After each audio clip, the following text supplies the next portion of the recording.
Welcome to नर्सिंगोफीलिया।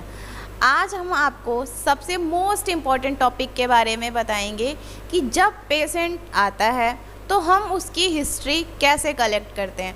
अब आप लोगों को लगता होगा कि ये सारी चीज़ें फालतू की हैं या किसी की हिस्ट्री लेके क्या करना है, पर अगर आपको पेशेंट के बारे में कुछ पता ना हो, पेशेंट की लाइफ स्टाइल के बारे में ना कुछ पता हो, पेशेंट की आदतों के बारे में ना कुछ पता हो, तो आप किसी बीमारी को ट्रीटमेंट नहीं कर सकते। बहुत सारी ऐसी बीमारियां होती हैं जो पेशेंट की लाइफ स्टाइल, पेशेंट की हैबिट्स पे डिपेंड। ये वीडियो थोड़ी सी लॉन्ग होगी पर आप लोगों के लिए बहुत ही हेल्पफुल होंगी, और जो क्वेश्चन मैंने वीडियो में पूछे हैं वो आपको कमेंट बॉक्स में ज़रूर आंसर करके देना है।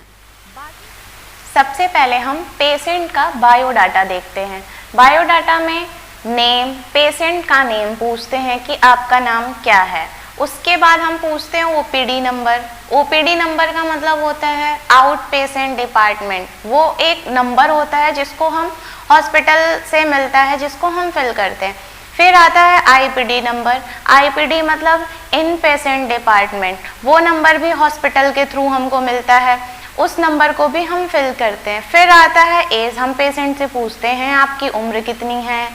उसके बाद एड्रेस, आप कहाँ रहते हो।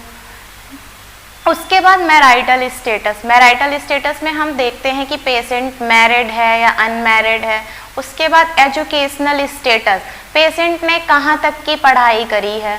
उसके बाद आता है ऑक्यूपेशन, पेशेंट का क्या व्यवसाय है, वो क्या करता है, किस टाइप के उसके रोजगार के लिए चीज़ें उसने करी हैं। उसके बाद है फैमिली इनकम, पूछते हैं हम पेशेंट से कि आपकी फैमिली इनकम क्या है। उसके बाद आता है सोर्स ऑफ हेल्थ, यानी कि उसके जो हेल्थ का सोर्स है वो कैसा है।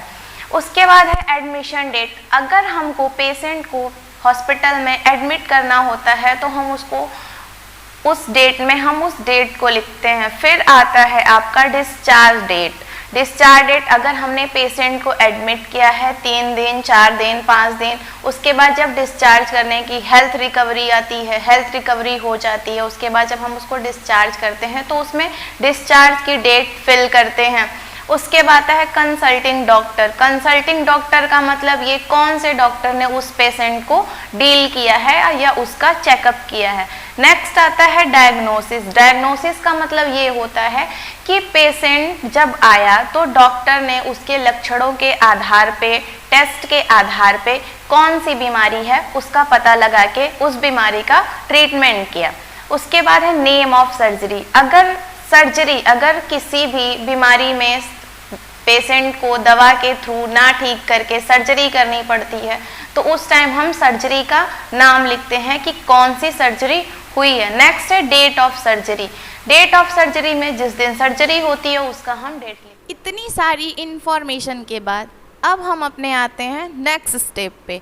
नेक्स्ट स्टेप में हमारा आता है हिस्ट्री ऑफ चीफ कंप्लेन, यानी कि पेशेंट किस दिक्कत की वजह से हॉस्पिटल आया है।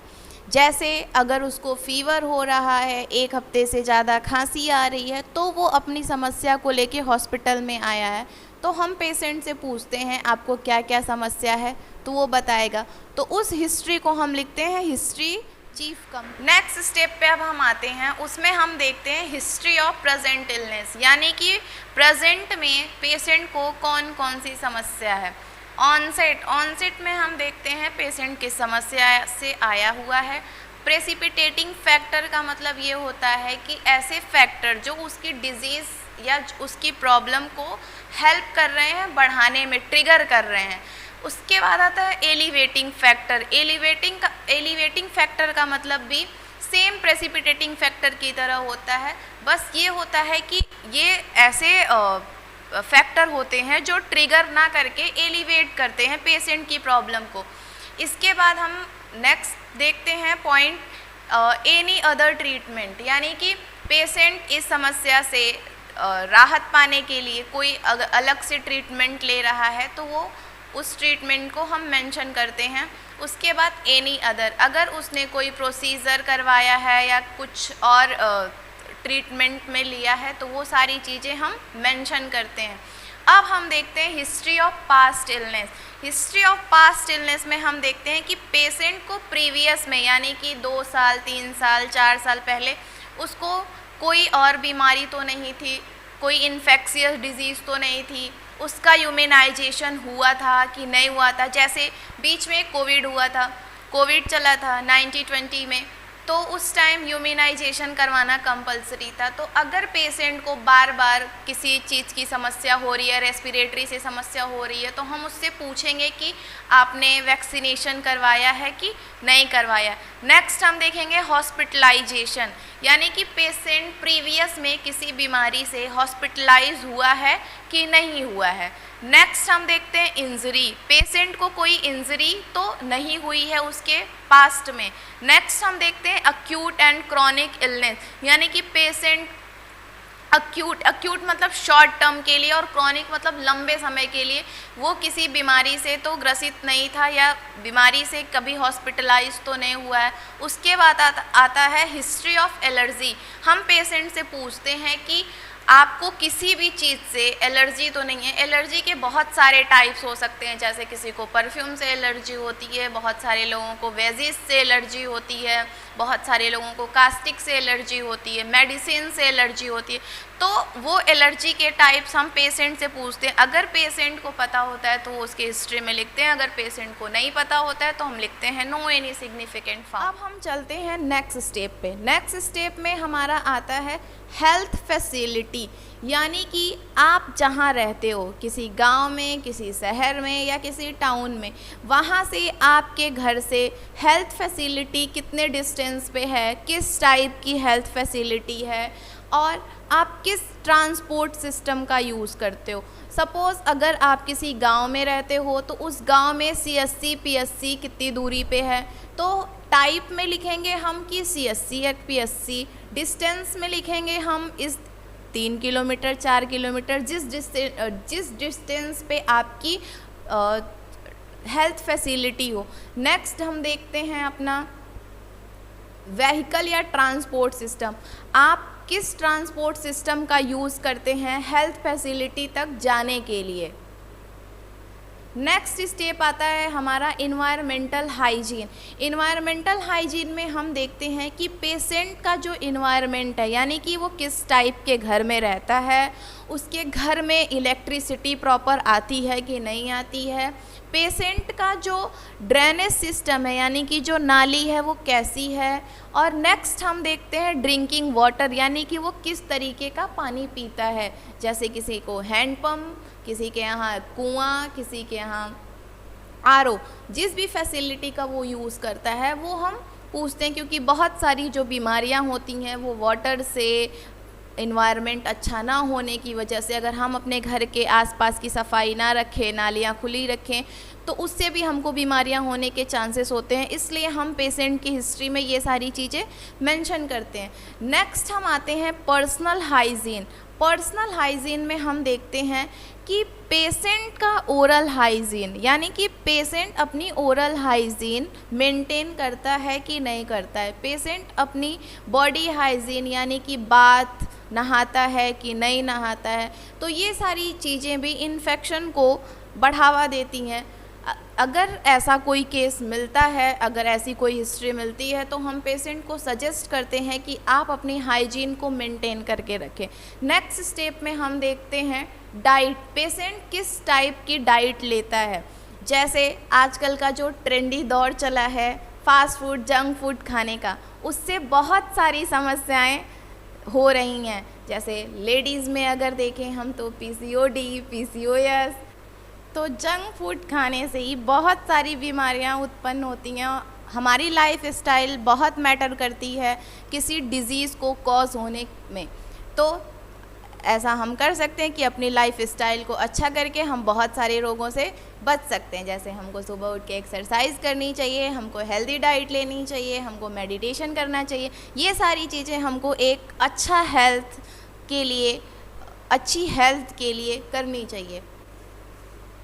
अब हम पेशेंट से पूछते हैं कि आप अच्छे तरीके से स्लीप लेते हो, रेस्ट लेते हो कि नहीं। कभी कभी ऐसा होता है कि काम के चक्कर में लोग सोते नहीं हैं या मेंटली डिस्टर्ब होते हैं, तो कहीं ना कहीं वो हमारी लाइफ स्टाइल में आती है और वो हमारे हेल्थ को अफेक्ट करती है। इसलिए आप लोग 6 से 8 घंटे ज़रूर नींद लें।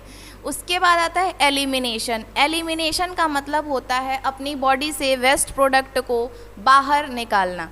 एलिमिनेशन में हमारा आता है यूरिनरी सिस्टम और हमारा स्टूल, यानी कि हम एक दिन में पर डे, अब आप लोग हमको बताइएगा कि एक दिन में हम कितना नॉर्मल यूरिन आउटपुट करते हैं, ठीक है। तो अब यूरिनरी सिस्टम आता है कि जो पेशेंट है या जो आया है वो कितने बार यूरिन पास आउट करता है पूरे दिन में। उसके बाद हम पूछते हैं कि आपका जो बॉवेल है वो अच्छा काम कर रहा है या नहीं कर रहा है, कॉन्स्टिपेशन तो नहीं है। ये सारी चीज़ें हम पेशेंट से पूछते हैं, कहीं ना कहीं ये सारी भी डिज़ीज़ कॉज करने में हेल्प करती हैं। उसके बाद हम पूछते हैं मोबिलिटी एंड एक्सरसाइज, यानी कि पेशेंट एक्सरसाइज या फिज़िकल एक्टिविटी करता है कि नहीं करता है। अगर कोई हमारे पास फीमेल आई है तो उससे हम उसके मेंसुरेशन की हिस्ट्री पूछते हैं। मेंसुरेशन की हिस्ट्री का मतलब उसमें सारी चीज़ें आती हैं कि आपको फर्स्ट टाइम पीरियड कब आया था। अब आप लोग मुझे बताएंगे कि फर्स्ट टाइम जो पीरियड आता है उसमें एक मेडिकल टर्म का हम यूज़ करते हैं, उस मेडिकल टर्म को हम क्या बोलते हैं। तो जब पेशेंट आती है फीमेल पेशेंट, तो हम सबसे पहले उससे पूछते हैं कि आपका फर्स्ट टाइम पीरियड कब आया था, फ्लो रेट कितना होता है, और अगर फीमेल का एज हो चुका है तो हम मीनोपॉज की भी कंडीशन उससे पूछते हैं। नेक्स्ट हम पूछते हैं कि आपके कितने बच्चे हैं, आपकी जो मैराइटल हिस्ट्री है, मैराइटल चीज़ें हैं वो सेटिस्फैक्ट्री हैं या नहीं हैं।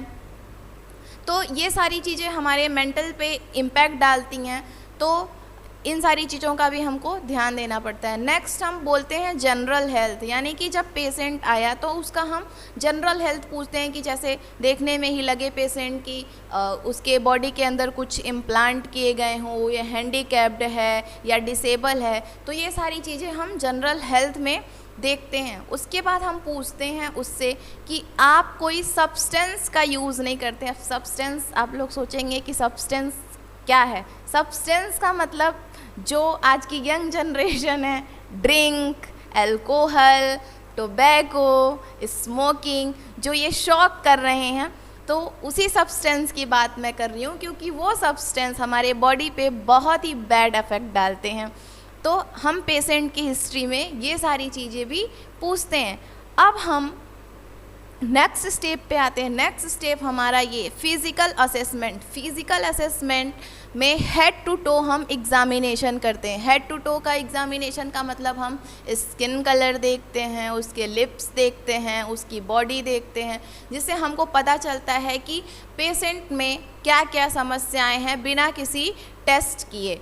उसके बाद आता है हमारा फिज़िकल एग्ज़ामिनेशन में नेक्स्ट पॉइंट आता है जिसमें हम वाइटल्स को ऐड करते हैं। वाइटल्स का मतलब बीपी, टेम्परेचर, पल्स, रेस्पिरेशन, जो हमारे जीने के लिए, जो हमारी लाइफ के लिए बेस लाइन डाटा है, उसको हम वाइटल्स बोलते हैं। तो वाइटल्स में हम ये सारी चीज़ें देखते हैं। साथ ही साथ हम पेशेंट की हाइट, वेट, ये सारी चीज़ें भी देखते हैं।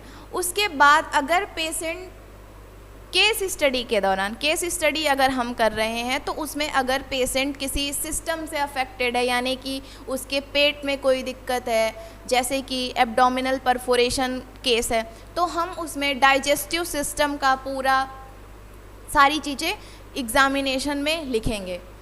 अब नेक्स्ट स्टेप पे हम आते हैं एनाटॉमी फिजियोलॉजी। एनाटॉमी फिजियोलॉजी में हम क्या करते हैं कि पेशेंट का एनाटॉमी फिजियोलॉजी में हम एनाटॉमी का मतलब स्ट्रक्चरल स्टडी करते हैं और फिजियोलॉजी हम फंक्शनल स्टडी करते हैं। तो ये हम उस सिस्टम की, उसके बाद आता है कॉजेज़ और रिस्क फैक्टर। कॉजेज़ और रिस्क फैक्टर में हम क्या करते हैं, जब हम केस स्टडी करते हैं तो हम जो बुक में पढ़ते हैं, कभी कभी ऐसा होता है कि जो सारी चीज़ें हमने बुक में पढ़ी हैं वो सारी चीज़ें पेशेंट पे नहीं मिलती हैं या पेशेंट पे कुछ अलग दिखाई देती हैं। तो केस स्टडी के दौरान हम क्या करते हैं, कंपैरिजन करते हैं कि जो हमने बुक में पढ़ा है क्या वो एक्चुअल चीज़ें पेशेंट में दिखाई दी हैं।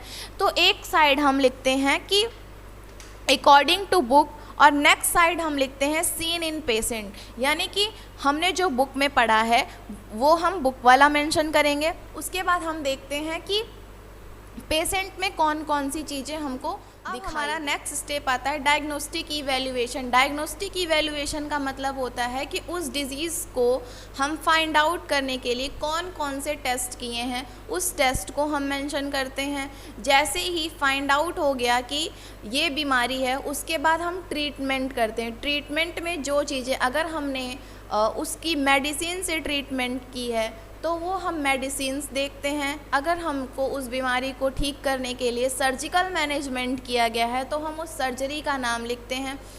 अगर सर्जरी के टाइम उसको कौन सी एनेस्थीसिया दी गई है।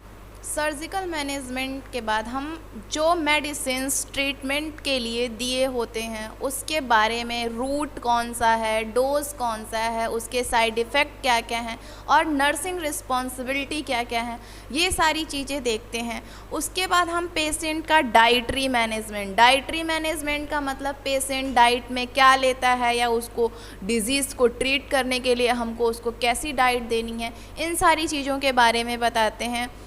उसके बाद हम देखते हैं पेशेंट को health education. Health education most important, यानी कि आपके डिज़ीज़ को प्रिवेंट करने के लिए, आपके हेल्थ को प्रमोट करने के लिए जो हम आपको टिप्स देते हैं उस टिप्स को फॉलो करना होता है। जैसे कि अगर आप जंक फूड खाते हो तो आपको जंक फूड नहीं खाना चाहिए। आप अगर अल्कोहल का यूज़, टोबैको का यूज़ करते हो तो आपको नहीं यूज़ करना चाहिए। अपने आसपास साफ़ सफाई का ध्यान रखना चाहिए। अपनी जो नाली है घर के सामने, उस नाली को क्लोज्ड करके रखना चाहिए जिससे मच्छर वगैरह ना पनपे और आप बहुत सारी बीमारियों से बच सके। उसके बाद हम नर्सिंग केयर प्लान बनाते हैं। नर्सिंग केयर प्लान के बारे में हम आपसे दूसरे पार्ट में बात करेंगे। Thank you.